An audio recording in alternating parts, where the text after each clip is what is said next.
Enfim, chegamos no sétimo e último fenômeno ondulatório, que é o efeito Doppler. O efeito Doppler está associado à mudança aparente da frequência, então é o único fenômeno que tem essa variação na frequência devido ao movimento relativo entre a fonte e o observador. Então, a condição para o efeito Doppler acontecer é esse movimento relativo. Ou a fonte se move, ou o observador se move, ou ambos se movem.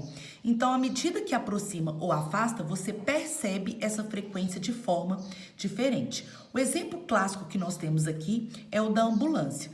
Então, no primeiro caso, eu vou colocar a fonte em movimento e temos aqui dois observadores. Tá aproximando desse observador e afastando desse.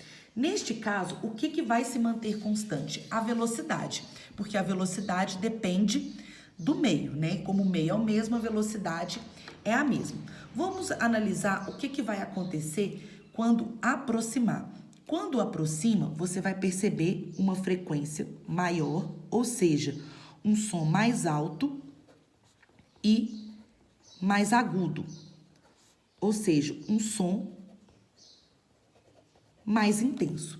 Quando afasta, percebe uma frequência menor, um som mais baixo,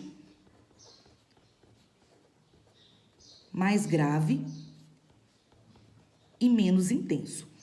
Então, a intensidade e a frequência diminuem quando afasta e aumentam quando aproxima. E o comprimento de onda? Vem lamber ferida. Passo lambda dividindo. Com a frequência que aumenta, o comprimento de onda diminui. Então, quando aproxima, o comprimento de onda diminui, porque é como se estivesse aqui comprimindo o ar. E quando afasta, o comprimento de onda aumenta. E a gente percebe isso mesmo. Quando a ambulância está vindo, faz e quando ela faz então a gente percebe realmente esse som, né, essa frequência de forma diferente. Outro exemplo clássico é o carro de Fórmula 1. Não imito bem demais, né, gente? Então, são os exemplos clássicos aí do efeito Doppler. Você só percebe a frequência real, né, da fonte quando você está parado lado a lado junto com ela. E tem algumas aplicações, tem radares que utilizam do efeito Doppler para medir a velocidade do carro.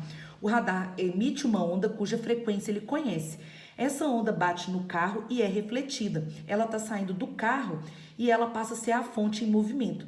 E aí, o aparelho recebe uma frequência diferente e consegue calcular a diferença de frequência e assim saber se ele está acima da velocidade ou não.